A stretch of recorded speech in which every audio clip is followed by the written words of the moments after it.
ನಮಸ್ಕಾರ ವಿದ್ಯಾರ್ಥಿಗಳೇ. ದ್ವಿತೀಯ PUCಯ ಒಂದು ರಾಜ್ಯಶಾಸ್ತ್ರಕ್ಕೆ ಸಂಬಂಧಿಸಿದಂತಹ ಪ್ರಶ್ನೋತ್ತರಗಳು. ಇಂದಿನ ವಿಡಿಯೋಗಳಲ್ಲಿ 1 ಮತ್ತು 2 ಅಧ್ಯಾಯದ ಪ್ರಶ್ನೋತ್ತರಗಳನ್ನು ಕೊಟ್ಟಿದ್ದೇನೆ. ಅದರ ಒಂದು ಲಿಂಕನ್ನು ಈ ಒಂದು ಅಧ್ಯಾಯದ ವಿಡಿಯೋದ ಡಿಸ್ಕ್ರಿಪ್ಷನಲ್ಲಿ ಕೊಟ್ಟಿರ್ತೇನೆ, ಅದನ್ನು ನೀವು ರೆಫರ್ ಮಾಡಬಹುದು. ಈ ಒಂದು ವಿಡಿಯೋದಲ್ಲಿ ಅಧ್ಯಾಯ 3 ಭಾರತದಲ್ಲಿ ಆಡಳಿತ ಯಂತ್ರ ಎನ್ನುವಂತಹ ಒಂದು ಅಧ್ಯಾಯಕ್ಕೆ ಸಂಬಂಧಿಸಿದಂತಹ ಸಂಪೂರ್ಣವಾದ ಪ್ರಶ್ನೋತ್ತರಗಳನ್ನು ಈ ಒಂದು ವಿಡಿಯೋದಲ್ಲಿ ನೋಡ್ತಾ ಹೋಗೋಣ. 1 ಅಂಕದ ಪ್ರಶ್ನೋತ್ತರಗಳು. ಆಡಳಿತದ ಅರ್ಥವೇನು ಅಂತ ಇದೆ. ಸಾಮಾನ್ಯ ಗುರಿಗಳನ್ನು ಈಡೇರಿಸಿಕೊಳ್ಳಲು ಜನರ ಗುಂಪು ಸಹಕಾರದೊಂದಿಗೆ ಕೈಗೊಳ್ಳುವಂತಹ ಚಟುವಟಿಕೆಗಳಿಗೆ ಆಡಳಿತ ಅಂತ ಹೇಳ್ಬಿಟ್ಟು ಕರೀತಾರೆ. ಇನ್ನು ಆಡಳಿತದ ಮೂಲ ಪದಗಳು ಯಾವುವು ಅಂತ ಕೇಳಿದರೆ ಆ್ಯಡ್ ಮತ್ತು ಮಿನಿಸ್ಟೇರ್ ಅನ್ನುವಂಥದ್ದು. ರಾಜ್ಯಾಡಳಿತದ ಮುಖ್ಯಸ್ಥರು ಯಾರು ಅಂದರೆ ಅದು ಮುಖ್ಯ ಕಾರ್ಯದರ್ಶಿ. ಜಿಲ್ಲಾಡಳಿತದ ಮುಖ್ಯಸ್ಥರು ಯಾರು ಅಂದರೆ ಅದು ಜಿಲ್ಲಾಧಿಕಾರಿ. ಕರ್ನಾಟಕ ರಾಜ್ಯ ಲೋಕಸೇವಾ ಆಯೋಗದ ಸದಸ್ಯರ ಅಧಿಕಾರಾವಧಿ ಎಷ್ಟು ಅಂತ ಇದೆ, ಅದು 5 ವರ್ಷ. ಇನ್ನು ಕ್ಯಾಟ್ ವಿಸ್ತರಿಸಿ ಅಂತ ಇದೆ, ಅಂದರೆ ಸೆಂಟ್ರಲ್ ಅಡ್ಮಿನಿಸ್ಟ್ರೇಟಿವ್ ಟ್ರಿಬ್ಯುನಲ್ ಅಂದರೆ ಕೇಂದ್ರ ಆಡಳಿತದ ನ್ಯಾಯಮಂಡಳಿ ಅಂತ ಹೇಳ್ಬಿಟ್ಟು. ಇನ್ನು KAT ವಿಸ್ತರಿಸಿ ಅಂತ ಇದೆ, ಕರ್ನಾಟಕ ಅಡ್ಮಿನಿಸ್ಟ್ರೇಟಿವ್ ಟ್ರಿಬ್ಯುನಲ್ ಅಂದರೆ ಕರ್ನಾಟಕ ಆಡಳಿತಾತ್ಮಕ ನ್ಯಾಯಮಂಡಳಿ ಅಂತ. UPSCಯನ್ನು ವಿಸ್ತರಿಸಿ ಅಂತ ಕೇಳಿದರೆ ಯೂನಿಯನ್ ಪಬ್ಲಿಕ್ ಸರ್ವಿಸ್ ಕಮಿಷನ್, ಕೇಂದ್ರ ಲೋಕಸೇವಾ ಆಯೋಗ. ಈ ಒಂದು ಪ್ರಶ್ನೆಯನ್ನು ಮಾರ್ಚ್ 2020ರಲ್ಲಿ ಕೇಳಿರುವಂಥದ್ದನ್ನು ನೋಡ್ಬೋದು. ಇನ್ನು KPSCಯನ್ನು ವಿಸ್ತರಿಸಿ ಅಂತ ಕೇಳಿದರೆ ಕರ್ನಾಟಕ ಪಬ್ಲಿಕ್ ಸರ್ವಿಸ್ ಕಮಿಷನ್ ಅಂತ, ಅಂದರೆ ಕರ್ನಾಟಕ ಲೋಕಸೇವಾ ಆಯೋಗ ಅಂತ. ಇನ್ನು JPSCಯನ್ನು ವಿಸ್ತರಿಸಿ ಅಂತ ಕೇಳಿದರೆ ಜಾಯಿಂಟ್ ಪಬ್ಲಿಕ್ ಸರ್ವಿಸ್ ಕಮಿಷನ್ ಅಂತ, ಅಂದರೆ ಜಂಟಿ ಲೋಕಸೇವಾ ಆಯೋಗ. IAS ಅನ್ನು ವಿಸ್ತರಿಸಿ ಅಂತ ಕೇಳಿದರೆ ಇಂಡಿಯನ್ ಅಡ್ಮಿನಿಸ್ಟ್ರೇಟಿವ್ ಸರ್ವಿಸ್ ಅಂತ, ಅಂದರೆ ಭಾರತೀಯ ಆಡಳಿತ ಸೇವೆ. ಇನ್ನು IPS ಅನ್ನು ವಿಸ್ತರಿಸಿ ಅಂತ ಕೇಳಿದರೆ ಇಂಡಿಯನ್ ಪೊಲೀಸ್ ಸರ್ವಿಸ್, ಅಂದರೆ ಭಾರತೀಯ ಪೊಲೀಸ್ ಸೇವೆ ಅಂತ ಹೇಳಿ. KS ಅನ್ನು ವಿಸ್ತರಿಸಿ ಅಂತ ಕೇಳಿದರೆ ಕರ್ನಾಟಕ ಅಡ್ಮಿನಿಸ್ಟ್ರೇಟಿವ್ ಸರ್ವಿಸ್ ಅಂತ, ಅಂದರೆ ಕರ್ನಾಟಕ ಆಡಳಿತ ಸೇವೆ ಅಂತ ಹೇಳ್ಬಿಟ್ಟು. ಇನ್ನು ಕೇಂದ್ರ ಲೋಕಸೇವಾ ಆಯೋಗದ ಅಧ್ಯಕ್ಷರ ನಿವೃತ್ತಿಯ ವಯಸ್ಸು ಎಷ್ಟು ಅಂತ ಇದೆ, ಅದು 65 ವರ್ಷಗಳು. ಕರ್ನಾಟಕ ರಾಜ್ಯ ಲೋಕಸೇವಾ ಆಯೋಗದ ಅಧ್ಯಕ್ಷ ಮತ್ತು ಸದಸ್ಯರನ್ನು ಯಾರು ನೇಮಿಸ್ತಾರೆ ಅಂದರೆ ಅದು ರಾಜ್ಯಪಾಲರು. ಕೇಂದ್ರ ಲೋಕಸೇವಾ ಆಯೋಗದ ಅಧ್ಯಕ್ಷರು ಮತ್ತು ಸದಸ್ಯರನ್ನು ಯಾರು ನೇಮಿಸ್ತಾರೆ ಅಂದರೆ ಅದು ರಾಷ್ಟ್ರಪತಿಗಳು. ಕರ್ನಾಟಕ ರಾಜ್ಯ ಲೋಕಸೇವಾ ಆಯೋಗದ ಅಧ್ಯಕ್ಷರ ನಿವೃತ್ತಿಯ ವಯಸ್ಸು ಎಷ್ಟು ಅಂತ ಇದೆ, ಅದು 62 ವರ್ಷಗಳು. ರಾಜ್ಯ ಸೇವೆಗೆ ಒಂದು ಉದಾಹರಣೆ ಕೊಡಿ ಅಂತ ಕೇಳಿದರೆ KAS ಅನ್ನುವಂತಹದ್ದು ಯಾವ ವಿಧಿಯು ಅಖಿಲ ಭಾರತ ಸೇವೆಗೆ ಅವಕಾಶವನ್ನು ಕಲ್ಪಿಸಿದೆ ಅಂದರೆ 312ನೆಯ ವಿಧಿ.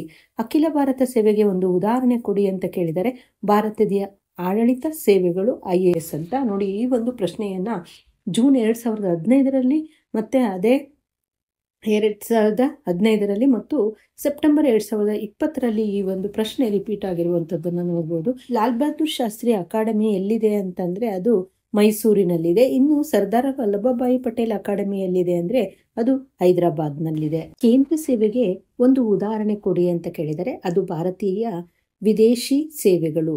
ಜಿಲ್ಲಾಡಳಿತ ಎಂದರೇನು ಅಂತ ಇದೆ, ಜಿಲ್ಲೆಯೊಳಗಿನ ಸಾರ್ವಜನಿಕ ವ್ಯವಹಾರಗಳನ್ನು ನೋಡಿಕೊಳ್ಳುವಂತಹ ಆಡಳಿತದ ಪ್ರಾಥಮಿಕವಾದಂತಹ ಒಂದು ಘಟಕವೇ ಜಿಲ್ಲಾಡಳಿತ. ಇನ್ನು ಕೇಂದ್ರ ಲೋಕಸೇವಾ ಆಯೋಗದ ಸದಸ್ಯರ ಅಧಿಕಾರಾವಧಿ ಎಷ್ಟು ಅಂತ ಇದೆ, ಅದು 6 ವರ್ಷಗಳು. ಕೇಂದ್ರ ಲೋಕಸೇವಾ ಆಯೋಗದಲ್ಲಿ ಎಷ್ಟು ಸದಸ್ಯರು ಇರುತ್ತಾರೆ ಅಂತ ಇದೆ, ಅದು ಒಬ್ಬ ಅಧ್ಯಕ್ಷರು ಸೇರಿ 10 ಮಂದಿ ಸದಸ್ಯರು ಇರುತ್ತಾರೆ. ಇನ್ನು 2 ಅಂಕದ ಪ್ರಶ್ನೋತ್ತರಗಳನ್ನು ನೋಡೋಣ. ನಾಗರಿಕ ಸೇವಾ ವರ್ಗ ಅಂದ್ರೆ ಏನು ಅಂತ ಇದೆ ಪ್ರಶ್ನೆ. ಹರ್ಮನ್ ಫೈನರ್ ರವರ ಪ್ರಕಾರ ಕಾಯಂ ಉದ್ಯೋಗ ಹೊಂದಿದಂತಹ ಸಂಭಾವನೆ ಪಡೆಯುವಂತಹ ಕೌಶಲ್ಯಯುತ ಉಳ್ಳ ವೃತ್ತಿನಿರತ ಅಧಿಕಾರಿಗಳ ಸಮೂಹವೇ ನಾಗರಿಕ ಸೇವಾ ಮಾರ್ಗ ಅನ್ನುವಂಥದ್ದು. ಈ ಒಂದು ಪ್ರಶ್ನೆಯನ್ನು ಮಾರ್ಚ್ 2015ರಲ್ಲಿ ಕೇಳಿರುವಂಥದ್ದನ್ನು ನೋಡ್ಬೋದು. ಇನ್ನು ಕೇಂದ್ರ ಲೋಕಸೇವಾ ಆಯೋಗದ ಸದಸ್ಯರಾಗಲು ಇರಬೇಕಾದಂತಹ ಅರ್ಹತೆಗಳೇನು ಅಂತ ಇದೆ, ಅದು ಕನಿಷ್ಠ 10 ವರ್ಷಗಳ ಸೇವಾ ಅನುಭವವನ್ನು ಹೊಂದಿರಬೇಕಾಗುತ್ತೆ. ಇನ್ನು ಕೇಂದ್ರ ಸೇವೆ ಎಂದರೇನು ಅಂತ ಇದೆ, ಒಂದು ಉದಾಹರಣೆ ಕೊಡಿ ಅಂತ ಕೇಳಿದರೆ ರಾಷ್ಟ್ರ ಮಟ್ಟದಲ್ಲಿ ಆಯ್ಕೆಯಾಗಿ ಕೇಂದ್ರದಲ್ಲಿ ಮಾತ್ರ ಸಲ್ಲಿಸಲಾಗುವಂತಹ ಸೇವೆಗಳನ್ನು ಕೇಂದ್ರ ಸೇವೆಗಳು ಅಂತ ಹೇಳ್ಬಿಟ್ಟು ಕರೀತಾರೆ. ಈ ಒಂದು ಪ್ರಶ್ನೆಯನ್ನು ಜೂನ್ 2018ರಲ್ಲಿ ಕೇಳಿರುವಂತಹದ್ದನ್ನು ನೋಡ್ಬೋದು. ಇನ್ನು ಅಖಿಲ ಭಾರತ ಸೇವೆ ಎಂದರೇನು, ಉದಾಹರಣೆ ಕೊಡಿ ಅಂತ ಕೇಳಿದರೆ ರಾಷ್ಟ್ರ ಮಟ್ಟದಲ್ಲಿ ಆಯ್ಕೆಯಾಗಿ ಕೇಂದ್ರ ಮತ್ತು ರಾಜ್ಯಗಳೆರಡರಲ್ಲಿಯೂ ಕೂಡ ಸಲ್ಲಿಸಲಾಗುವಂತಹ ಸೇವೆಗಳನ್ನು ಅಖಿಲ ಭಾರತ ಸೇವೆಗಳು ಅಂತ ಹೇಳ್ಬಿಟ್ಟು ಕರೀತಾರೆ. ಉದಾಹರಣೆಯನ್ನು ನೋಡೋದಾದರೆ IAS, IPS, IFS ಅನ್ನುವಂತಹದ್ದು. ಇದು ಒಂದು ಪ್ರಶ್ನೆಯನ್ನು ಮಾರ್ಚ್ 2018 ಮತ್ತು 2019ರಲ್ಲಿ ಕೇಳಿರುವಂಥದ್ದನ್ನು ನೋಡ್ಬೋದು. ಮುಂದಿನದು ಕೇಂದ್ರ ಸೇವೆಗೆ 2 ಉದಾಹರಣೆಯನ್ನು ಕೊಡಿ ಅಂತ ಕೇಳಿದರೆ ಭಾರತೀಯ ವಿದೇಶ ಸೇವೆಗಳು ಮತ್ತು ಕಂದಾಯ ಸೇವೆಗಳು. ಈ ಒಂದು ಪ್ರಶ್ನೆಯನ್ನು ಸೆಪ್ಟೆಂಬರ್ 2020ರ ಪರೀಕ್ಷೆಯಲ್ಲಿ ಕೇಳಿರುವಂಥದ್ದನ್ನು ನೋಡ್ಬೋದು. ಇನ್ನು ಅಖಿಲ ಭಾರತ ಸೇವೆಗಳಿಗೆ 2 ಉದಾಹರಣೆ ಕೊಡಿ ಅಂತ ಕೇಳಿದರೆ IAS, IPS ಮತ್ತು IFS. ಈ ಒಂದು ಪ್ರಶ್ನೆಯನ್ನು ಜೂನ್ 2019ರಲ್ಲಿ ಕೇಳಿರುವಂಥದ್ದನ್ನು ನೋಡ್ಬೋದು. ಹಾಗೆ ನಾಗರಿಕ ಸೇವೆಯ 2 ಲಕ್ಷಣಗಳನ್ನು ತಿಳಿಸಿ ಅಂತ ಕೇಳಿದರೆ ವೃತ್ತಿನಿರತ ವರ್ಗ, ಅಧಿಕಾರ ಶ್ರೇಣಿ ಪದ್ಧತಿ. ಆಡಳಿತ ಸೇವೆಯ ತಾಟಸ್ಥ್ಯತೆ ಎಂದರೇನು ಅಂತ ಇದೆ. ಅಂದರೆ ನಾಗರಿಕ ಸಿಬ್ಬಂದಿ ಯಾವುದೇ ರಾಜಕೀಯ ಚಟುವಟಿಕೆಗಳಿಂದ ದೂರವಿದ್ದು ನಿಷ್ಪಕ್ಷಪಾತವಾಗಿ ಕಾರ್ಯನಿರ್ವಹಿಸುವುದೇ ಆಡಳಿತ ಸೇವೆಯ ಒಂದು ತಾಟಸ್ಥ್ಯತೆ. ಈ ಒಂದು ಪ್ರಶ್ನೆಯನ್ನು ಜೂನ್ 2016ರಲ್ಲಿ ಕೇಳಿರುವಂಥದ್ದನ್ನು ನೋಡ್ಬೋದು. ಇನ್ನು ಕೇಂದ್ರ ಲೋಕಸೇವಾ ಆಯೋಗದ 2 ಕಾರ್ಯಗಳನ್ನು ತಿಳಿಸಿ ಅಂತ ಕೇಳಿದರೆ ಅದು ಸ್ಪರ್ಧಾತ್ಮಕ ಪರೀಕ್ಷೆಗಳನ್ನು ನಡೆಸುವಂಥದ್ದು, ಜಂಟಿ ನೇಮಕಾತಿಗಳನ್ನು ಮಾಡುವುದು ಮುಂತಾದವುಗಳು. ಈ ಒಂದು ಪ್ರಶ್ನೆ 2017ರಲ್ಲಿ ಕೇಳಿರುವಂಥದ್ದನ್ನು ನೋಡ್ಬೋದು. ಕರ್ನಾಟಕ ರಾಜ್ಯ ಲೋಕಸೇವಾ ಆಯೋಗದ 2 ಕಾರ್ಯಗಳನ್ನು ತಿಳಿಸಿ ಅಂತ ಕೇಳಿದರೆ ಸ್ಪರ್ಧಾತ್ಮಕ ಪರೀಕ್ಷೆಗಳನ್ನು ನಡೆಸುವುದು, ನಾಗರಿಕ ಸಿಬ್ಬಂದಿಗಳ ವರ್ಗಾವಣೆ, ಬಡ್ತಿಗೆ ಸಂಬಂಧಿಸಿದಂತೆ ನಿಯಮಗಳನ್ನು ರೂಪಿಸುವಂಥದ್ದು. ಈ ಒಂದು ಪ್ರಶ್ನೆಯನ್ನು 2017ರಲ್ಲಿ ಕೇಳಿರುವಂಥದ್ದನ್ನು ನೋಡ್ಬೋದು. ಮುಂದಿನದು ಅಧಿಕಾರ ಶ್ರೇಣಿ ಪದ್ಧತಿ ಎಂದರೇನು ಅಂತ ಕೇಳಿದರೆ ನಾಗರಿಕ ಸೇವಾ ವರ್ಗದಲ್ಲಿ ವಿವಿಧ ಇಲಾಖೆಗಳಲ್ಲಿ ಅಧಿಕಾರಿಗಳನ್ನು ವಿವಿಧ ಶ್ರೇಣಿಗಳಲ್ಲಿ ವಿಂಗಡಿಸಿ ಒಂದು ನಿಯಮದಡಿ ತರುವಂಥದ್ದೇ ಅಧಿಕಾರಿ ಶ್ರೇಣಿ ಪದ್ಧತಿಯಾಗಿದೆ. ಇನ್ನು ಮುಖ್ಯ ಕಾರ್ಯದರ್ಶಿಯ 2 ಕಾರ್ಯಗಳನ್ನು ತಿಳಿಸಿ ಅಂತ ಕೇಳಿದರೆ ಮುಖ್ಯಮಂತ್ರಿಗೆ ಸಲಹೆಗಾರ, ಸಚಿವಾಲಯದ ಮೇಲ್ವಿಚಾರಣೆ ಮತ್ತು ನಿಯಂತ್ರಣ. ಈ ಒಂದು ಪ್ರಶ್ನೆಯನ್ನು 2015ರಲ್ಲಿ ಕೇಳಿರುವಂಥದ್ದನ್ನು ನೋಡ್ಬೋದು. ಇನ್ನು ಕೇಂದ್ರ ಲೋಕಸೇವಾ ಆಯೋಗದ ಸದಸ್ಯರನ್ನು ಹೇಗೆ ಪದಚ್ಯುತಿಗೊಳಿಸಲಾಗುತ್ತೆ ಅಂದರೆ ಕೇಂದ್ರ ಲೋಕಸೇವಾ ಆಯೋಗದ ಸದಸ್ಯರನ್ನು ಅವರ ದುರ್ನಡತೆಯ ಆಧಾರದ ಮೇಲೆ ಸರ್ವೋಚ್ಚ ನ್ಯಾಯಾಲಯದ ವಿಚಾರಣೆ ಮುಗಿದ ನಂತರ ರಾಷ್ಟ್ರಪತಿಗಳ ಆದೇಶದ ಮೇರೆಗೆ ಮಾತ್ರ ಅವರನ್ನು ಸದಸ್ಯತ್ವದಿಂದ ವಜಾಗೊಳಿಸಬಹುದು. ಇನ್ನು ಜಿಲ್ಲಾಧಿಕಾರಿಯ 2 ಕಾರ್ಯಗಳನ್ನು ತಿಳಿಸಿ ಅಂತ ಕೇಳಿದರೆ ಕಾನೂನು ಸುವ್ಯವಸ್ಥೆ ಹಾಗೂ ದಂಡಾಧಿಕಾರ, ಹಾಗೆ ಕಂದಾಯ ಕಾರ್ಯಗಳು ಮುಂತಾದವು. ಆಡಳಿತ ಸೇವೆಯ ಅನಾಮಧೇಯತೆ ಎಂದರೇನು ಅಂತ ಕೇಳಿದರೆ ನಾಗರಿಕ ಸಿಬ್ಬಂದಿಯು ಯಾವುದೇ ಕೀರ್ತಿ ಅಪಕೀರ್ತಿಗಳನ್ನು ಲೆಕ್ಕಿಸದೆ ನಿಷ್ಪಕ್ಷಪಾತವಾಗಿ ಕಾರ್ಯನಿರ್ವಹಿಸುವಂಥದ್ದನ್ನೇ ಆಡಳಿತ ಸೇವೆಯ ಅನಾಮಧೇಯತೆ ಅಂತ ಹೇಳ್ಬಿಟ್ಟು ಕೇಳ್ತಾರೆ. ಈ ಒಂದು ಪ್ರಶ್ನೆಯನ್ನು 2016ರಲ್ಲಿ ಕೇಳಿರುವಂಥದ್ದನ್ನು ನೋಡ್ಬೋದು. ಸರ್ಕಾರದ ಯಾವುದಾದರೂ 2 ಇಲಾಖೆಗಳನ್ನು ತಿಳಿಸಿ ಅಂತ ಕೇಳಿದರೆ ಹಣಕಾಸು ಇಲಾಖೆ ಮತ್ತು ಶಿಕ್ಷಣ ಇಲಾಖೆ. ಸಚಿವಾಲಯದ 2 ಜವಾಬ್ದಾರಿಗಳನ್ನು ತಿಳಿಸಿ ಅಂತ ಕೇಳಿದರೆ ರಾಷ್ಟ್ರದ ಪ್ರಮುಖವಾದಂತಹ ಸಮಸ್ಯೆಗಳನ್ನು ಗುರುತಿಸಿ ಪರಿಹಾರವನ್ನು ಒದಗಿಸುವಂಥದ್ದು. ಇನ್ನು ಪ್ರಮುಖ ಸಾರ್ವಜನಿಕ ನಿರ್ಧಾರಗಳನ್ನು ತೆಗೆದುಕೊಳ್ಳುವುದು ಮುಂತಾದವು. ಇಲಾಖೆ ಎಂದರೇನು ಅಂತ ಕೇಳಿದರೆ ಸಚಿವಾಲಯದ ಪ್ರಾಥಮಿಕ ಘಟಕವೇ ಇಲಾಖೆ. ಭಾಗ ಎಂದರೇನು ಅಂತ ಕೇಳಿದರೆ ಸಚಿವಾಲಯದ ಕಾರ್ಯಭಾರವನ್ನು ಆಧರಿಸಿ ಕಾರ್ಯ ಹಂಚಿಕೆ ಮಾಡಿ ವಿಂಗಡಿಸಲಾಗುವಂತಹ ಘಟಕಗಳನ್ನು ಭಾಗ ಅಂತ ಹೇಳ್ಬಿಟ್ಟು ಕರೀತಾರೆ. ಇನ್ನು 5 ಮತ್ತು 10 ಅಂಕದ ಪ್ರಶ್ನೋತ್ತರಗಳನ್ನು ಇಲ್ಲಿ ನೋಡ್ತಾ ಹೋಗೋಣ. ಆಡಳಿತದ ಪಾತ್ರವನ್ನು ವಿವರಿಸಿ ಅಂತ ಕೇಳಿದರೆ ಚಾರ್ಲ್ಸ್ ಎ ಬಿಯರ್ಡ್ ರವರ ಪ್ರಕಾರ ಆಡಳಿತವು ಆಧುನಿಕ ನಾಗರಿಕತೆಯ ವಿಜ್ಞಾನವಾಗಿದೆ. ನೋಡಿ, ಆಡಳಿತದ ಪಾತ್ರವನ್ನು ವಿವರಿಸಿ ಅನ್ನುವಂತಹ ಪ್ರಶ್ನೆ ಮಾರ್ಚ್ 2015ರಲ್ಲಿ ಕೇಳಿರುವಂತಹದ್ದನ್ನು ನೋಡ್ಬೋದು. ಜೆರಾಲ್ಡ್ ಗೈಡನ್ ರವರ ಸಾರ್ವಜನಿಕ ಆಡಳಿತದ ಕಾರ್ಯ ಮತ್ತು ಪಾತ್ರವನ್ನು ಸಮಕಾಲೀನ ಸಮಾಜಕ್ಕೆ ಅನ್ವಯಿಸುವಂತೆ ಕೆಳಕಂಡಂತೆ ಪಟ್ಟಿ ಮಾಡ್ತಾರೆ. ರಾಜಕೀಯ ಸಂರಕ್ಷಣೆ ಮಾಡುವಂಥದ್ದು, ಸ್ಥಿರತೆ ಮತ್ತು ವ್ಯವಸ್ಥೆಯ ಕ್ರಮಬದ್ಧ ನಿರ್ವಹಣೆ ಮಾಡುವುದು, ಸಾಮಾಜಿಕ ಮತ್ತು ಆರ್ಥಿಕ ಬದಲಾವಣೆಗಳ ಸಾಂಸ್ಥೀಕರಣ ಮಾಡುವುದು, ಬೃಹತ್ ಪ್ರಮಾಣದ ವಾಣಿಜ್ಯ ವಿದ್ಯಮಾನಗಳ ಬೆಳವಣಿಗೆಯನ್ನು ಮಾಡುವಂಥದ್ದು, ಆರ್ಥಿಕ ಬೆಳವಣಿಗೆಗಳನ್ನು ನೈಜಗೊಳಿಸುವಂಥದ್ದು, ದುರ್ಬಲ ವರ್ಗದವರ ಸಾಮಾಜಿಕ ರಕ್ಷಣೆಯನ್ನು ಮಾಡುವಂತಹದ್ದು, ಇನ್ನು ಸಾರ್ವಜನಿಕ ಅಭಿಪ್ರಾಯಗಳನ್ನು ರೂಪಿಸುವಂತಹದ್ದು, ಹಾಗೆ ಸಾರ್ವಜನಿಕ ನೀತಿಗಳು ಮತ್ತು ರಾಜಕೀಯ ನೀತಿಗಳ ಮೇಲೆ ಪ್ರಭಾವವನ್ನು ಬೀರುವಂಥದ್ದು. 5 ಅಂಕದ ಪ್ರಶ್ನೆಗಳಿಗೆ ಆದರೆ ಈ ಪಾಯಿಂಟ್ಸ್ಗಳನ್ನು ಬರೀಬೋದು. ಆದರೆ 10 ಅಂಕದ ಒಂದು ಉತ್ತರವನ್ನು ಬರೆಯೋದಾದರೆ ಈ ಎಲ್ಲ ಅಂಶಗಳನ್ನು ಕುರಿತು ವಿವರಣೆಯನ್ನು ಬರೀಬೇಕಾಗುತ್ತೆ. ಮುಂದಿನ ಒಂದು ಪ್ರಶ್ನೆ, ನಾಗರಿಕ ಸೇವಾ ವರ್ಗದ ಅರ್ಥ ಮತ್ತು ಲಕ್ಷಣಗಳನ್ನು ವಿವರಿಸಿ ಅಂತ ಕೇಳಿದರೆ ನೋಡಿ, ಇದು ವೆರಿ ಇಂಪಾರ್ಟೆಂಟ್ ಆಗಿರುವಂತಹ ಒಂದು ಪ್ರಶ್ನೆ. ಯಾಕೆಂದರೆ ಮಾರ್ಚ್ 2017, 2019, ಜೂನ್ 2015, 2018, 2019 ಮತ್ತು ಸೆಪ್ಟೆಂಬರ್ 2020ರಲ್ಲಿ ಈ ಒಂದು ಪ್ರಶ್ನೆ ರಿಪೀಟ್ ಆಗಿರುವಂತಹದ್ದನ್ನು ನೋಡ್ಬೋದು. ಹರ್ಮನ್ ಫೈನರ್ರವರ ಪ್ರಕಾರ ಕಾಯಂ ಉದ್ಯೋಗ ಹೊಂದಿದ ಸಂಭಾವನೆ ಪಡೆಯುವ ಕೌಶಲ್ಯತೆಯುಳ್ಳ ವೃತ್ತಿನಿರತ ಅಧಿಕಾರಿಗಳ ಸಮೂಹವೇ ನಾಗರಿಕ ಸೇವಾ ವರ್ಗ. ನಾಗರಿಕ ಸೇವಾ ವರ್ಗದ ಲಕ್ಷಣಗಳು ಈ ಕೆಳಗಿನಂತೆ ನೋಡ್ಬೋದು. ನಾಗರಿಕ ಸೇವಾ ವರ್ಗದ ಲಕ್ಷಣಗಳು ಅಂದರೆ ವೃತ್ತಿನಿರತ ವರ್ಗ, ಅಧಿಕಾರಿ ಶ್ರೇಣಿಯ ಪದ್ಧತಿ, ರಾಜಕೀಯ ತಾಟಸ್ಥತೆ, ಅನಾಮಧೇಯತೆ, ನಿಷ್ಪಕ್ಷಪಾತತೆ, ಹಾಗೆ ಸೇವಾ ಮನೋಭಾವ, ಕಾಯಂ ನೌಕರರು, ಕಾನೂನು ಮಿತಿ, ವಿಶೇಷ ತರಬೇತಿ. ಇಷ್ಟು ಅಂಶಗಳ ಜೊತೆಯಲ್ಲಿ ವಿವರಣೆಯನ್ನು ಕೂಡ ಬರೀಬೇಕಾಗುತ್ತೆ. 10 ಅಂಕದ ಪ್ರಶ್ನೆಗಳಿಗೆ ವೃತ್ತಿನಿರತ ವರ್ಗ ಅಂದರೆ ಏನು ಅಂತ ಇದೆ. ನಾಗರಿಕ ಸೇವೆಯು ಕೌಶಲ್ಯತೆಯುಳ್ಳ ಕಾಯಂ ಆದ ಮತ್ತು ಭಾವನೆಯನ್ನು ಪಡೆಯುವ ಅಧಿಕಾರಿಗಳ ವೃತ್ತಿನಿರತ ಸಮೂಹದಿಂದ ಕೂಡಿರುವಂತಿದೆ.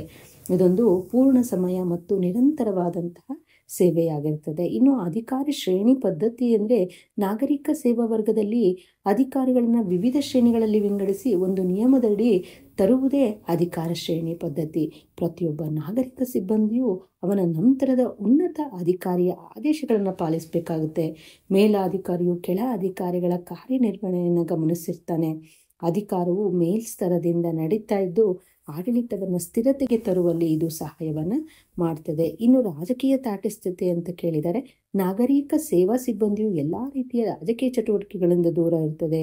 ಯಾವುದೇ ಪಕ್ಷ ಅಧಿಕಾರದಲ್ಲಿದ್ದರೂ ಕೂಡ ತನ್ನ ಕರ್ತವ್ಯವನ್ನು ಸಂವಿಧಾನದ ಚೌಕಟ್ಟಿನಲ್ಲಿಯೇ ನಿರ್ವಹಿಸಬೇಕಾಗುತ್ತೆ.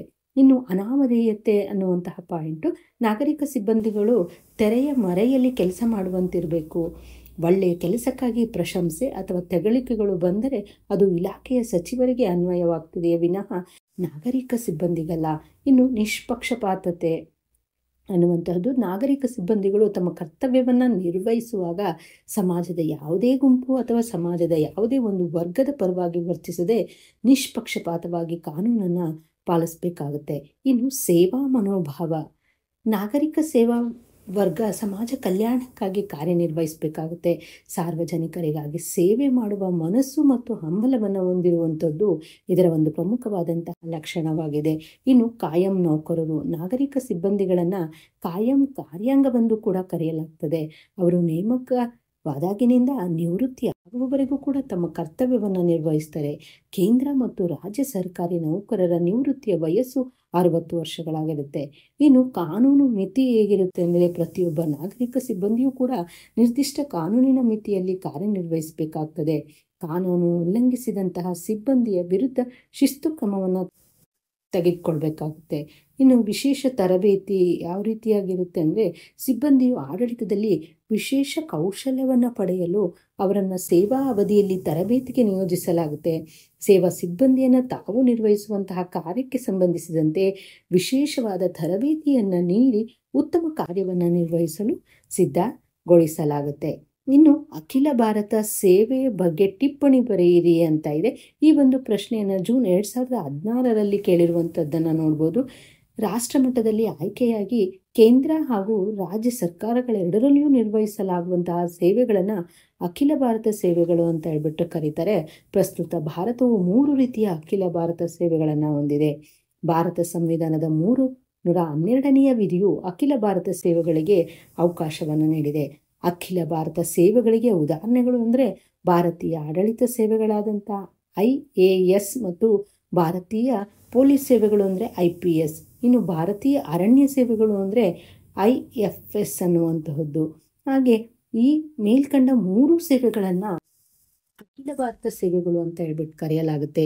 ಈ ಸಿಬ್ಬಂದಿಯ ಸೇವೆಗಳನ್ನು ಕೇಂದ್ರ ಮತ್ತು ರಾಜ್ಯ ಸರ್ಕಾರಗಳೆರಡೂ ಕೂಡ ಬಳಸಬಹುದಾಗಿದೆ. ಈ ಅಧಿಕಾರಿಗಳನ್ನು ಕೇಂದ್ರ ಸೇವೆ ಮತ್ತು ರಾಜ್ಯ ಸೇವೆಗಳಿಗೆ ವರ್ಗಾವಣೆ ಮಾಡಬಹುದು. 1951ರಲ್ಲಿ ಸಂಸತ್ತು ಭಾರತೀಯ ಸೇವೆಗಳನ್ನು ಸೃಷ್ಟಿಸಿತು. ಸಂಸತ್ತು ಬಹುಮತದ ಆಧಾರದ ಮೇಲೆ ಅಖಿಲ ಭಾರತ ಸೇವೆಗಳನ್ನು ಸೃಷ್ಟಿಸಬಹುದಾಗಿದೆ. ಇನ್ನು ಮುಂದಿನ ಒಂದು ಪ್ರಶ್ನೆ, ಕೇಂದ್ರ ಸೇವೆಗಳ ಬಗ್ಗೆ ಟಿಪ್ಪಣಿಯನ್ನು ಬರೆಯಿರಿ ಅಂತ ಕೇಳಿದರೆ ಈ ಒಂದು ಪ್ರಶ್ನೆಯನ್ನು ಮಾರ್ಚ್ 2016ರಲ್ಲಿ ಕೇಳಿರುವಂತಹದ್ದನ್ನು ನೋಡಬಹುದು. ರಾಷ್ಟ್ರ ಮಟ್ಟದಲ್ಲಿ ಆಯ್ಕೆಯಾಗಿ ಕೇಂದ್ರ ಸರ್ಕಾರದಲ್ಲಿ ಮಾತ್ರ ನಿರ್ವಹಿಸಲಾಗುವಂತಹ ಸೇವೆಗಳನ್ನು ಕೇಂದ್ರ ಸೇವೆಗಳು ಅಂತ ಹೇಳ್ಬಿಟ್ಟು ಕರೆಯಲಾಗುತ್ತೆ. ಕೇಂದ್ರ ಸೇವೆಗಳ ಸಿಬ್ಬಂದಿಯು ಕೇವಲ ಕೇಂದ್ರ ಸರ್ಕಾರದಲ್ಲಿ ಮಾತ್ರ ಸೇವೆಯನ್ನು ನಿರ್ವಹಿಸ್ತಾರೆ. ಪ್ರಮುಖ ಸೇವೆಗಳು ಅಂತ ಅಂದರೆ ಭಾರತೀಯ ವಿದೇಶಾಂಗ ಸೇವೆಗಳು, ಭಾರತೀಯ ಕಂದಾಯ ಸೇವೆಗಳು, ಭಾರತೀಯ ರೈಲ್ವೆ ಸೇವೆಗಳು, ಭಾರತೀಯ ರಕ್ಷಣಾ ಸೇವೆಗಳು, ಹಾಗೆ ಭಾರತೀಯ ಮಾಹಿತಿ ಸೇವೆಗಳು. ಇನ್ನು ಕೇಂದ್ರ ಸೇವೆಗಳನ್ನು ಪ್ರತ್ಯೇಕ ಸಿಬ್ಬಂದಿಯ ಮೂಲಕ ನಿರ್ವಹಿಸಲಾಗುತ್ತೆ. ಕೇಂದ್ರ ಸೇವೆಗಳನ್ನು ದರ್ಜೆ 1, 2, 3 ಮತ್ತು 4 ಎಂದು ವರ್ಗೀಕರಿಸಲಾಗಿದೆ. ಈ ಸೇವೆಗಳಿಗೆ ನೇಮಕಗೊಂಡ ಅಧಿಕಾರಿಗಳು ವಿಶೇಷವಾಗಿ ಕೇಂದ್ರ ಸರ್ಕಾರದ ನಿಯಂತ್ರಣಕ್ಕೆ ಬರ್ತಾರೆ. ಅವರು ಕೇಂದ್ರ ಪಟ್ಟಿಯಲ್ಲಿರುವ ವಿಷಯಗಳ ಮೇಲೆ ಅಧಿಕಾರಗಳನ್ನು ಚಲಾಯಿಸ್ತಾರೆ. ಇವರ ವೇತನ, ಭತ್ಯೆ ಮತ್ತು ಇತರ ಸೌಲಭ್ಯಗಳನ್ನು ಕೇಂದ್ರ ಸರ್ಕಾರವೇ ನೀಡುತ್ತದೆ. ವರ್ಗಾವಣೆ, ಶಿಸ್ತು ಕ್ರಮ ಮುಂತಾದವುಗಳಿಗೆ ಸಂಬಂಧಿಸಿದಂತೆ ಕೇಂದ್ರ ಸೇವೆಗಳಲ್ಲಿನ ಸಿಬ್ಬಂದಿಯು ಕೇಂದ್ರ ಸರ್ಕಾರದ ವ್ಯಾಪ್ತಿಗೆ ಬರ್ತಾರೆ. ಇನ್ನು ರಾಜ್ಯ ಸೇವೆಗಳ ಬಗ್ಗೆ ಟಿಪ್ಪಣಿಯನ್ನು ಬರೆಯಿರಿ ಅಂತ ಕೇಳಿದರೆ ರಾಜ್ಯ ಮಟ್ಟದಲ್ಲಿ ಆಯ್ಕೆಯಾಗಿ ಕೇವಲ ರಾಜ್ಯಗಳಲ್ಲಿ ಮಾತ್ರ ನಿರ್ವಹಿಸಲಾಗುವಂತಹ ಸೇವೆಗಳನ್ನು ರಾಜ್ಯ ಸೇವೆಗಳು ಅಂತ ಹೇಳ್ಬಿಟ್ಟು ಕರೀತಾರೆ. ಭಾರತ ಸಂವಿಧಾನದ 309ನೇ ವಿಧಿಯು ರಾಜ್ಯಗಳಲ್ಲಿ ರಾಜ್ಯ ಸೇವೆಗಳಿಗೆ ಅವಕಾಶವನ್ನು ಮಾಡಿಕೊಟ್ಟಿದೆ. ರಾಜ್ಯ ಪಟ್ಟಿಯಲ್ಲಿರುವಂತಹ ವಿಷಯಗಳಿಗೆ ಸಂಬಂಧಿಸಿದಂತೆ ಸೇವೆಗಳನ್ನು ಈ ಸಿಬ್ಬಂದಿ ನಿರ್ವಹಿಸ್ತಾರೆ. ಕರ್ನಾಟಕದಲ್ಲಿರುವ ಪ್ರಮುಖ ರಾಜ್ಯ ಸೇವೆಗಳು ಈ ರೀತಿಯಾಗಿವೆ: ಕರ್ನಾಟಕ ಆಡಳಿತ ಸೇವೆಗಳು, ಕರ್ನಾಟಕ ರಾಜ್ಯ ಪೊಲೀಸ್ ಸೇವೆಗಳು, ಕರ್ನಾಟಕ ಅರಣ್ಯ ಸೇವೆಗಳು, ಕರ್ನಾಟಕ ಶಿಕ್ಷಣ ಸೇವೆಗಳು, ಕರ್ನಾಟಕ ಅಬಕಾರಿ ಸೇವೆಗಳು. ರಾಜ್ಯ ಸೇವೆಗೆ ನೇಮಿಸಿಕೊಳ್ಳುವಂತಹ ರೀತಿ, ವಿಧಾನಗಳು, ಸೇವಾ ನಿಬಂಧನೆಗಳು ರಾಜ್ಯದಿಂದ ರಾಜ್ಯಕ್ಕೆ ಭಿನ್ನವಾಗಿರ್ತವೆ. ರಾಜ್ಯ ಸೇವೆಗಳಲ್ಲಿರುವಂತಹ ಅಧಿಕಾರಿಗಳು ರಾಜ್ಯ ಸರ್ಕಾರದ ನೇರ ಆಡಳಿತದ ನಿಯಂತ್ರಣಕ್ಕೆ ಒಳಪಡ್ತಾರೆ. ರಾಜ್ಯ ಸೇವೆಗಳನ್ನು ದರ್ಜೆ 1, 2, 3 ಮತ್ತು ದರ್ಜೆ 4 ಎಂದು ವರ್ಗೀಕರಿಸಲಾಗಿದೆ. ದರ್ಜೆ 1, 2 ಸೇವೆಯಲ್ಲಿರುವ ಸದಸ್ಯರು ಪತ್ರಾಂಕಿತ ಅಧಿಕಾರಿಗಳಾಗಿರುತ್ತಾರೆ. ಉಳಿದ 3 ಮತ್ತು 4ನೇ ದರ್ಜೆಯವರು ಅಪತ್ರಾಂಕಿತ ಅಧಿಕಾರಿಗಳಾಗಿರ್ತಾರೆ. ಹಾಗೆ ಮುಂದಿನದು, ಕೇಂದ್ರ ಸರ್ಕಾರದ ಸಂಪುಟ ಕಾರ್ಯದರ್ಶಿಯ ಪಾತ್ರವನ್ನು ವಿವರಿಸಿ ಅಂತ ಇದೆ. ಸಂಪುಟ ಸಚಿವಾಲಯವು ರಾಜಕೀಯ ಹಂತದಲ್ಲಿ ಪ್ರಧಾನಮಂತ್ರಿಯವರ ನಾಯಕತ್ವದಲ್ಲಿ ಮತ್ತು ಆಡಳಿತದ ಹಂತದಲ್ಲಿ ಸಂಪುಟ ಕಾರ್ಯದರ್ಶಿಯವರ ನೇಮಕತ್ವದಲ್ಲಿ ಕಾರ್ಯವನ್ನು ನಿರ್ವಹಿಸುತ್ತದೆ. ಸಂಪುಟ ಕಾರ್ಯದರ್ಶಿಯು ಭಾರತ ಆಡಳಿತ ಸೇವೆಯಲ್ಲಿರುವಂತಹ ಹಿರಿಯ ಶ್ರೇಣಿಯಲ್ಲಿರುವ ಅಧಿಕಾರಿಗಳಾಗಿರ್ತಾರೆ. ಇನ್ನು ಸಂಪುಟ ಕಾರ್ಯದರ್ಶಿಯವರ ಪಾತ್ರ ಅಂತ ಇದೆ. ಸಚಿವ ಸಂಪುಟದಲ್ಲಿನ ಮಂತ್ರಿಗಳಿಗೆ ಆಡಳಿತದಲ್ಲಿ ಸಹಾಯವನ್ನು ಒದಗಿಸುವಂಥದ್ದು. ಪ್ರಾಥಮಿಕ ಸಂಪುಟ ದರ್ಜೆಯ ಸಚಿವರೊಂದಿಗೆ ಸಂಪರ್ಕವನ್ನು ಹೊಂದಿರಬೇಕು. ಇಲಾಖೆ ಮತ್ತು ಸಚಿವಾಲಯದ ಕಾರ್ಯದರ್ಶಿಗಳೊಡನೆ ನಿಕಟ ಸಂಬಂಧವನ್ನು ಹೊಂದಬೇಕು. ಆಡಳಿತ ಸಿಬ್ಬಂದಿಯ ಕಾರ್ಯಕ್ಷಮತೆಯನ್ನು ಪರಿಗಣಿಸುವಂಥದ್ದು. ರಾಜಕಾರಣಿಗಳು ಮತ್ತು ಸಿಬ್ಬಂದಿಯ ನಡುವೆ ಉಂಟಾಗುವಂತಹ ವಿವಾದಗಳನ್ನು ಬಗೆಹರಿಸುವಂಥದ್ದು. ಸಂಪುಟ ಸಭೆಗಳಲ್ಲಿ ಸಭಾ ನಡಾವಳಿಗಳನ್ನು, ತೀರ್ಮಾನಗಳನ್ನು ದಾಖಲಿಸಿಕೊಳ್ಳುವುದು. ಸಂಪುಟ ಕಾರ್ಯದರ್ಶಿಯ ಸರ್ಕಾರದ ರಹಸ್ಯವನ್ನು ಕಾಪಾಡುವುದು. ಕೇಂದ್ರ ಸರ್ಕಾರದ ಅಧಿಕಾರಿಗಳೊಂದಿಗೆ ಸದಾ ಸಂಪರ್ಕವನ್ನು ಇಟ್ಟುಕೊಂಡಿರುವಂಥದ್ದು. ಆಡಳಿತದ ಸ್ಥಿರತೆ ಮತ್ತು ನಿರಂತರ ಕಾರ್ಯನಿರ್ವಹಣೆಗೆ ಅವಕಾಶವನ್ನು ಒದಗಿಸುವಂಥದ್ದು. ಪ್ರಧಾನಮಂತ್ರಿ ಹಾಗೂ ಸಚಿವ ಸಂಪುಟಕ್ಕೆ ತಿಳುವಳಿಕೆಯನ್ನು ನೀಡಬೇಕಾಗುತ್ತೆ. ಮುಂದಿನದು, ರಾಜ್ಯಾಡಳಿತದ ರಚನೆಯನ್ನು ಬರೆಯಿರಿ ಅಂತ ಕೇಳಿದರೆ ರಾಜ್ಯಾಡಳಿತವು ರಾಜ್ಯಪಾಲರು ಮತ್ತು ಮುಖ್ಯಮಂತ್ರಿ, ಸಚಿವ ಸಂಪುಟ ಮತ್ತು ಸಚಿವಾಲಯ ಕಚೇರಿಗಳನ್ನು ಒಳಗೊಂಡಿರ್ತದೆ. ರಾಜ್ಯ ಸಚಿವಾಲಯ ಆಡಳಿತದ ಅನುಕೂಲಕ್ಕಾಗಿ ರಾಜ್ಯ ಸರ್ಕಾರದ ಆಡಳಿತದ ಸ್ವರೂಪವನ್ನು ಹಲವಾರು ಇಲಾಖೆಗಳಾಗಿ ವಿಂಗಡಿಸಲಾಗಿದೆ. ಸಚಿವಾಲಯವು 2 ಅಥವಾ ಅದಕ್ಕಿಂತ ಹೆಚ್ಚಿನ ಇಲಾಖೆಗಳನ್ನು ಹೊಂದಿರಬಹುದು. ಮಂತ್ರಿಯು ಇಲಾಖೆಯ ರಾಜಕೀಯ ಮುಖ್ಯಸ್ಥರಾಗಿರ್ತಾರೆ. ಕಾರ್ಯದರ್ಶಿಯು ಇಲಾಖಾ ಆಡಳಿತದ ಮುಖ್ಯಸ್ಥರಾಗಿರ್ತಾರೆ. ಸಚಿವಾಲಯವು ಸರ್ಕಾರದ ಅತ್ಯುನ್ನತ ಕಚೇರಿಯಾಗಿದೆ. ಆಡಳಿತದಲ್ಲಿನ ಉದ್ದೇಶ ನಿರಂತರತೆ ಮತ್ತು ಸ್ಥಿರತೆಯನ್ನು ಸಚಿವಾಲಯವನ್ನು ಖಾತರಿಪಡಿಸುತ್ತದೆ. ಸಚಿವಾಲಯವು ಸರ್ಕಾರದ ಚಟುವಟಿಕೆಗಳ ಕಾರ್ಯವಿಧಾನ ಮತ್ತು ತತ್ವಗಳನ್ನು ರೂಪಿಸುವಂತಹ ಶಕ್ತಿ ಕೇಂದ್ರವಾಗಿದೆ. ಇನ್ನು ಸಚಿವಾಲಯದ ಜವಾಬ್ದಾರಿಗಳನ್ನು ನೋಡೋದಾದರೆ ಕಾಲದಿಂದ ಕಾಲಕ್ಕೆ ಶಾಸನಗಳನ್ನು ರಚಿಸುವುದು ಮತ್ತು ಮಾರ್ಪಾಡು ಮಾಡುವಂಥದ್ದು, ಯೋಜನೆಗಳು ಮತ್ತು ಆಯವ್ಯಯವನ್ನು ರಚನೆ ಮಾಡುವಂಥದ್ದು, ಕೇಂದ್ರ ಮತ್ತು ಇತರೆ ರಾಜ್ಯಗಳ ಸಮನ್ವಯತೆಯನ್ನು ಕಾಪಾಡುವಂಥದ್ದು, ಸಂಘಟನಾ ಬಲವನ್ನು ಕೂಡ ವೃದ್ಧಿಸುವಂಥದ್ದು, ವಿಧಾನಸಭೆಯ ಪ್ರಶ್ನೆಗಳಿಗೆ ಉತ್ತರಿಸುವಂಥದ್ದು. ಇನ್ನು ಸಚಿವಾಲಯವು ಕಾರ್ಯದರ್ಶಿ, ಉಪಕಾರ್ಯದರ್ಶಿ ಮತ್ತು ಅಧೀನ ಕಾರ್ಯದರ್ಶಿಗಳನ್ನು ಒಳಗೊಂಡಿರುತ್ತದೆ. ಸಚಿವಾಲಯದಲ್ಲಿರುವ ಇಲಾಖೆಗಳ ಸಂಖ್ಯೆಯು ರಾಜ್ಯದಿಂದ ರಾಜ್ಯಕ್ಕೆ ಭಿನ್ನವಾಗಿರ್ತದೆ.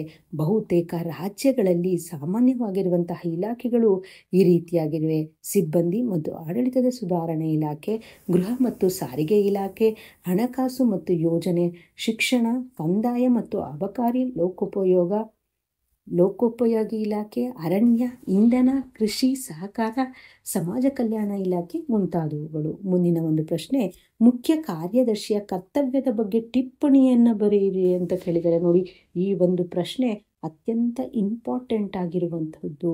ಮಾರ್ಚ್ 2015, 2016, 2017, 2018, 19 ಮತ್ತು 20ರಲ್ಲಿಯೂ ಕೂಡ ಕಂಟಿನ್ಯೂಸ್ ಆಗಿ 2015ರಿಂದ 2020ರವರೆಗೆ ಈ ಒಂದು ಪ್ರಶ್ನೆ ರಿಪೀಟ್ ಆಗಿರುವಂತಹದ್ದನ್ನು ನೋಡ್ಬೋದು.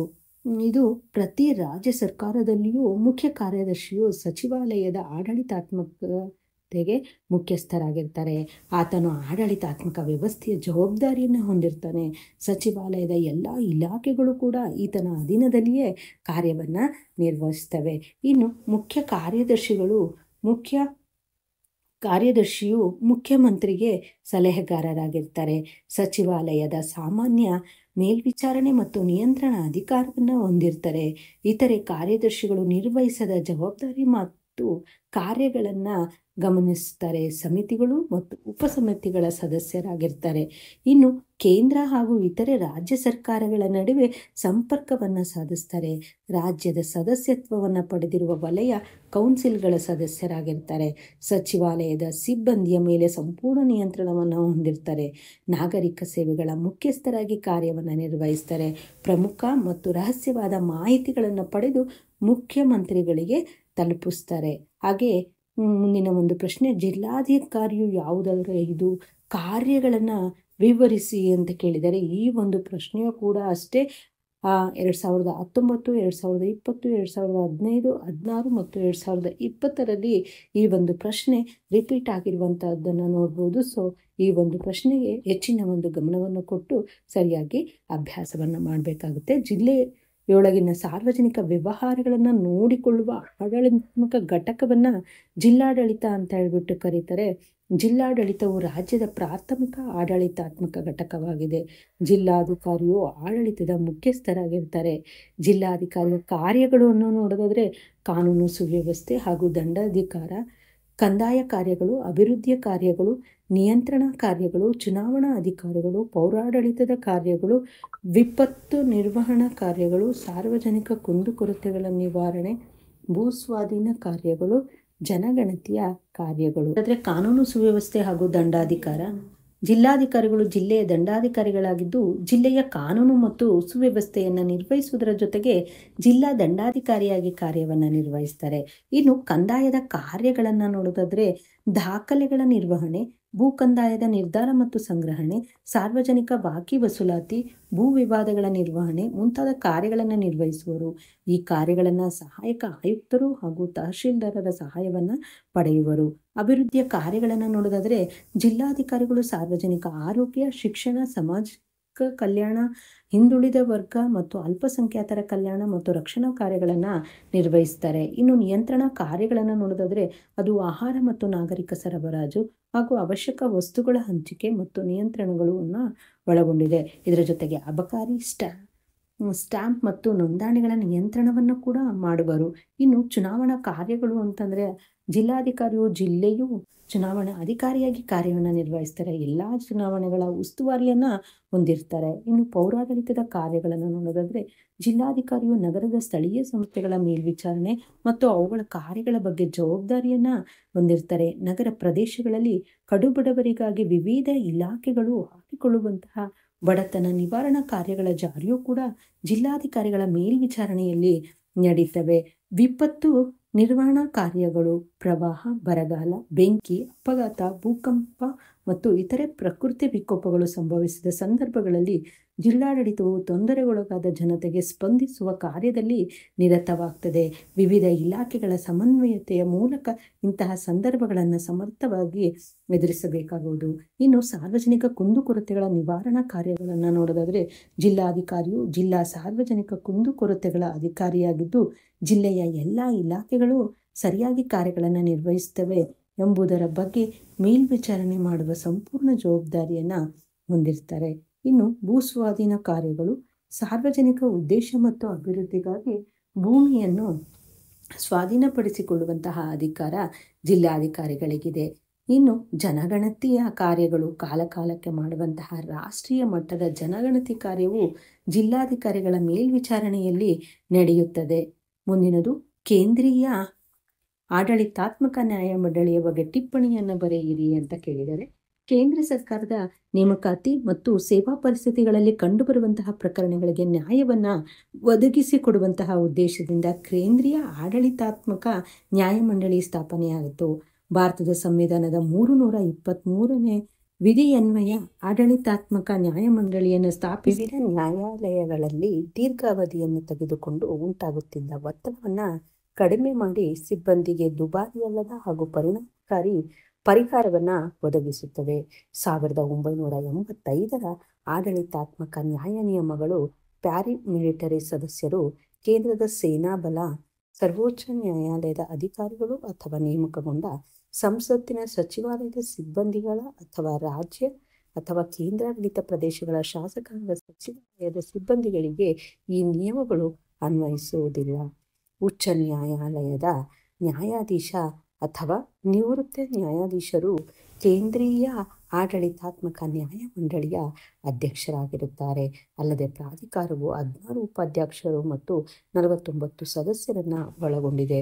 ಅಧ್ಯಕ್ಷರು, ಉಪಾಧ್ಯಕ್ಷರು ಮತ್ತು ಸದಸ್ಯರ ಸೇವಾ ನಿಬಂಧನೆಗಳು 1985ರ ಕೇಂದ್ರೀಯ ಆಡಳಿತಾತ್ಮಕ ನ್ಯಾಯಮಂಡಳಿಯ ನಿಯಮದಲ್ಲಿ ಅವಕಾಶ ಮಾಡಿಕೊಡಲಾಗಿದೆ.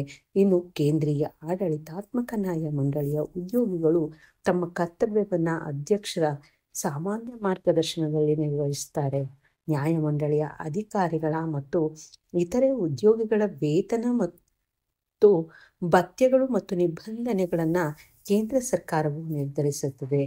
ಇನ್ನು ಕರ್ನಾಟಕ ಆಡಳಿತಾತ್ಮಕ ನ್ಯಾಯಮಂಡಳಿಯ ಬಗ್ಗೆ ಟಿಪ್ಪಣಿಯನ್ನು ಬರೆಯಿರಿ ಅಂತ ಕೇಳಿದರೆ, 1959ರಲ್ಲಿ ಕೇಂದ್ರ ಸರ್ಕಾರವು ಸರ್ವೋಚ್ಚ ನ್ಯಾಯಾಲಯದ ಜಸ್ಟಿಸ್ ಶಾ ರವರ ನೇತೃತ್ವದಲ್ಲಿ ಒಂದು ಸಮಿತಿಯನ್ನು ನೇಮಕ ಮಾಡಿ ಸೇವಾ ವಿವಾದಗಳಿಗೆ ಸಂಬಂಧಿಸಿದಂತಹ ವಿಚಾರಗಳನ್ನು ಉತ್ತಮ ಹಾಗೂ ಸೂಕ್ತ ವಿಧಾನದಲ್ಲಿ ಪರಿಣಾಮಕಾರಿಯಾಗಿ ಬಗೆಹರಿಸುವ ಮಾರ್ಗವನ್ನು ಜಾರಿಗೊಳಿಸಿತು. ಸರ್ವೋಚ್ಚ ನ್ಯಾಯಾಲಯ ಮತ್ತು ಉಚ್ಚ ನ್ಯಾಯಾಲಯಗಳಲ್ಲಿ ಸೇವಾ ವಿಷಯಗಳಿಗೆ ಸಂಬಂಧಿಸಿದಂತೆ ಬಾಕಿ ವಿವಾದಗಳನ್ನು ಪರಿಹರಿಸಲು ವೈಯಕ್ತಿಕ ನ್ಯಾಯಮಂಡಳಿಗಳನ್ನು ನೇಮಕ ಮಾಡಬೇಕೆಂದು ಸಮಿತಿಯು ಶಿಫಾರಸು ಮಾಡಿತು. ಆಡಳಿತಾತ್ಮಕ ಸುಧಾರಣೆ ಆಯೋಗವು ಸಹ ಈ ಪರಿಸ್ಥಿತಿಯ ಬಗ್ಗೆ ಅವಲೋಕಿಸಿ ಸರ್ಕಾರ ಸಿಬ್ಬಂದಿಗಳ ವ್ಯಾಜ್ಯಗಳ ವಿರುದ್ಧ ಶಿಸ್ತು ಕ್ರಮಗಳನ್ನು ತೆಗೆದುಕೊಳ್ಳಲು ನಾಗರಿಕ ಸೇವಾ ಮಂಡಳಿಯನ್ನು ಸ್ಥಾಪಿಸಲು ಶಿಫಾರಸು ಮಾಡಿದೆ. ಭಾರತ ಸಂವಿಧಾನದ 42ನೇಯ ತಿದ್ದುಪಡಿಯ ಮೂಲಕ 373A ವಿಧಿಯನ್ನು ಸಂವಿಧಾನದಲ್ಲಿ ಅಳವಡಿಸಲಾಯಿತು. ಇದರ ಅನ್ವಯ ಸಂಸತ್ತು ಆಡಳಿತಾತ್ಮಕವಾಗಿ ಉಂಟಾಗುವಂತಹ ವಿವಾದಗಳು ಮತ್ತು ದೂರುಗಳಿಗೆ ಸಂಬಂಧಪಟ್ಟಂತೆ ಕಾನೂನುಗಳನ್ನು ಜಾರಿಗೊಳಿಸಲು ಆಡಳಿತಾತ್ಮಕ ನ್ಯಾಯಮಂಡಳಿಯನ್ನು ಸ್ಥಾಪಿಸಿ ಅವಕಾಶ ಕಲ್ಪಿಸಿದೆ. ಕರ್ನಾಟಕ ಆಡಳಿತಾತ್ಮಕ ನ್ಯಾಯಮಂಡಳಿಯು 6ನೇ ಅಕ್ಟೋಬರ್ 1986ರಂದು ಸ್ಥಾಪನೆಯಾಯಿತು. ಕರ್ನಾಟಕ ಆಡಳಿತಾತ್ಮಕ ನ್ಯಾಯಮಂಡಳಿಯಲ್ಲಿ ಒಬ್ಬ ಅಧ್ಯಕ್ಷ, ಒಬ್ಬ ನ್ಯಾಯಾಂಗದ ಸದಸ್ಯ ಮತ್ತು 3 ಜನ ಆಡಳಿತಾತ್ಮಕ ಸದಸ್ಯರು ಇರುತ್ತಾರೆ. ಕರ್ನಾಟಕ ಆಡಳಿತಾತ್ಮಕ ನ್ಯಾಯಮಂಡಳಿಯ ಕಚೇರಿಯು ಬೆಂಗಳೂರಿನಲ್ಲಿದೆ. ಮುಂದಿನದು ಕೇಂದ್ರಾಡಳಿತದ ಬಗ್ಗೆ ಚರ್ಚಿಸಿ ಅಂತ ಕೇಳಿದರೆ, ಕೇಂದ್ರ ಸರ್ಕಾರದ ಆಡಳಿತವು ರಾಷ್ಟ್ರಪತಿ, ಪ್ರಧಾನಮಂತ್ರಿ, ಸಚಿವ ಸಂಪುಟದ ಸದಸ್ಯರು ಮತ್ತು ಈ ಕಚೇರಿಗಳಲ್ಲಿರುವಂತಹ ಕಾರ್ಯದರ್ಶಿಗಳನ್ನು ಒಳಗೊಂಡಿದೆ. ಕೇಂದ್ರ ಸಚಿವಾಲಯವನ್ನು ನೋಡೋದಾದರೆ, ಸಚಿವಾಲಯ ಅಂತ ಅಂದರೆ ಕಾರ್ಯದರ್ಶಿಯವರ ಕಚೇರಿ ಎಂಬ ಅರ್ಥವನ್ನು ಕೊಡ್ತದೆ. ಆಡಳಿತದ ಉದ್ದೇಶದಿಂದ ಸರ್ಕಾರವನ್ನು ಸಚಿವರು ಮತ್ತು ಇಲಾಖೆಗಳಿಂದ ವಿಭಾಗಿಸಲಾಗಿದ್ದು, ಇವೆರಡನ್ನೂ ಸೇರಿಸಿ ಕೇಂದ್ರ ಸಚಿವಾಲಯ ಎಂದು ಕರೆಯಲಾಗ್ತದೆ. ಆಡಳಿತದ ಅನುಕೂಲಕ್ಕಾಗಿ ಸಚಿವಾಲಯವನ್ನು ಈ ರೀತಿ ವಿಭಜಿಸಲಾಗ್ತದೆ. ಇಲಾಖೆಯು ಸಚಿವಾಲಯದ ಪ್ರಾಥಮಿಕ ಘಟಕವಾಗಿದೆ. ಒಂದು ಸಚಿವಾಲಯವು ಹಲವಾರು ಇಲಾಖೆಗಳನ್ನು ಹೊಂದಿರುತ್ತದೆ. ಉದಾಹರಣೆಗೆ ಶಿಕ್ಷಣ ಇಲಾಖೆ, ಆರೋಗ್ಯ ಇಲಾಖೆ ಮುಂತಾದವು. ಇನ್ನು ಭಾಗಗಳನ್ನು ನೋಡಿದರೆ ಸಚಿವಾಲಯದ ಕಾರ್ಯಭಾರವನ್ನು ಆಧರಿಸಿ ಒಂದು ಅಥವಾ ಅದಕ್ಕಿಂತಲೂ ಭಾಗಗಳನ್ನಾಗಿ ಮಾಡಲಾಗುವುದು. ಒಬ್ಬ ಕಾರ್ಯದರ್ಶಿ ಅಥವಾ ಜಂಟಿ ಕಾರ್ಯದರ್ಶಿಯು ಆ ಭಾಗದಲ್ಲಿ ಪ್ರಭಾವವನ್ನು ಹೊಂದಿರ್ತಾನೆ. ವಿಭಾಗವನ್ನು ನೋಡಿದರೆ ಸಚಿವಾಲಯದ ಕೆಲಸ ಕಾರ್ಯಗಳನ್ನು ಸಮಗ್ರ ಮತ್ತು ಪರಿಣಾಮಕಾರಿಯಾಗಿ ನಿರ್ವಹಿಸುವ ಸಲುವಾಗಿ ಸಚಿವಾಲಯದ ಭಾಗಗಳನ್ನು ವಿಭಾಗಗಳಾಗಿ ವಿಂಗಡಿಸಲಾಗ್ತದೆ. ವಿಭಾಗವೊಂದು ಸಾಮಾನ್ಯವಾಗಿ 2 ಶಾಖೆಗಳನ್ನು ಒಳಗೊಂಡಿದ್ದು ಉಪ ಕಾರ್ಯದರ್ಶಿಯು ಇದರ ಜವಾಬ್ದಾರಿಯನ್ನು ಹೊಂದಿರ್ತಾರೆ. ಇನ್ನು ಶಾಖೆಯೊಂದು ಸಾಮಾನ್ಯವಾಗಿ 2 ಉಪಶಾಖೆಗಳನ್ನು ಒಳಗೊಂಡಿದ್ದು ಅಧೀನ ಕಾರ್ಯದರ್ಶಿಗಳ ಜವಾಬ್ದಾರಿಯಲ್ಲಿರ್ತವೆ. ಅವರನ್ನು ಶಾಖೆಯ ಅಧಿಕಾರಿಗಳೆಂತಲೂ ಕೂಡ ಕರೀತಾರೆ. ಇನ್ನು ಶಾಖಾ ವಿಭಾಗವನ್ನು ನೋಡೋದಾದರೆ ಶಾಖಾ ವಿಭಾಗಕ್ಕೆ ಶಾಖಾಧಿಕಾರಿಯು ಮುಖ್ಯಸ್ಥರಾಗಿರ್ತಾರೆ. ಒಂದು ಶಾಖಾ ವಿಭಾಗವು ಸಹಾಯಕರು, ಮೇಲ್ದರ್ಜೆಯ ಮತ್ತು ಕೆಳದರ್ಜೆಯ ಲಿಪಿಕ ನೌಕರರನ್ನು ಒಳಗೊಂಡಿರ್ತದೆ. ಹಾಗೆ ಕೇಂದ್ರ ಲೋಕಸೇವಾ ಆಯೋಗದ ರಚನೆ, ಅಧಿಕಾರ ಮತ್ತು ಕಾರ್ಯಗಳನ್ನು ವಿವರಿಸಿ ಅಂತ ಕೇಳಿದ್ದಾರೆ. ನೋಡಿ, ಈ ಒಂದು ಪ್ರಶ್ನೆ ಜೂನ್ 2017, 2018ರಲ್ಲಿ ಕೇಳಿರುವಂಥದ್ದು. ಹಾಗೆ ಪ್ರಾಜೆಕ್ಟಿಗಿನ ಒಂದು 5 ಅಂಕದ ಪ್ರಶ್ನೆಯೂ ಕೂಡ ಆಗಿರುತ್ತೆ. ಇದು ಮಾರ್ಚ್ 2018ರಲ್ಲಿಯೂ ಕೂಡ ಈ ಒಂದು ಪ್ರಶ್ನೆಯನ್ನು ಕೇಳಲಾಗಿದೆ. ಭಾರತದ ಸಂವಿಧಾನದ 315ನೇ ವಿಧಿಯು ಕೇಂದ್ರ ಲೋಕಸೇವಾ ಆಯೋಗವನ್ನು ಸ್ಥಾಪಿಸಲು ಅವಕಾಶವನ್ನು ನೀಡಿದೆ. ಇದು ಸಂವಿಧಾನದ ಸ್ವಾಯತ್ತತೆಯನ್ನು ಪಡೆದ ಸ್ವತಂತ್ರ ಅಂಗವಾಗಿದೆ. ಇದು ಅರ್ಹತೆಯ ಆಧಾರದ ಮೇಲೆ ನಾಗರಿಕ ಸೇವಾ ಸಿಬ್ಬಂದಿಯನ್ನು ನೇಮಕ ಮಾಡುವ ಕಾರ್ಯವನ್ನು ನಿರ್ವಹಿಸುತ್ತದೆ. ಕೇಂದ್ರ ಲೋಕಸೇವಾ ಆಯೋಗದ ರಚನೆಯನ್ನು ನೋಡೋದಾದರೆ ಸದಸ್ಯತ್ವ. ಪ್ರಸ್ತುತ ಕೇಂದ್ರ ಲೋಕಸೇವಾ ಆಯೋಗವು ಒಬ್ಬ ಅಧ್ಯಕ್ಷ ಮತ್ತು 10 ಮಂದಿ ಸದಸ್ಯರಿಂದ ಕೂಡಿದೆ. ಕೇಂದ್ರ ಲೋಕಸೇವಾ ಆಯೋಗದ ಅಧ್ಯಕ್ಷರು ಮತ್ತು ಸದಸ್ಯರು ರಾಷ್ಟ್ರಪತಿಯಿಂದ ನೇಮಕಗೊಳ್ತಾರೆ.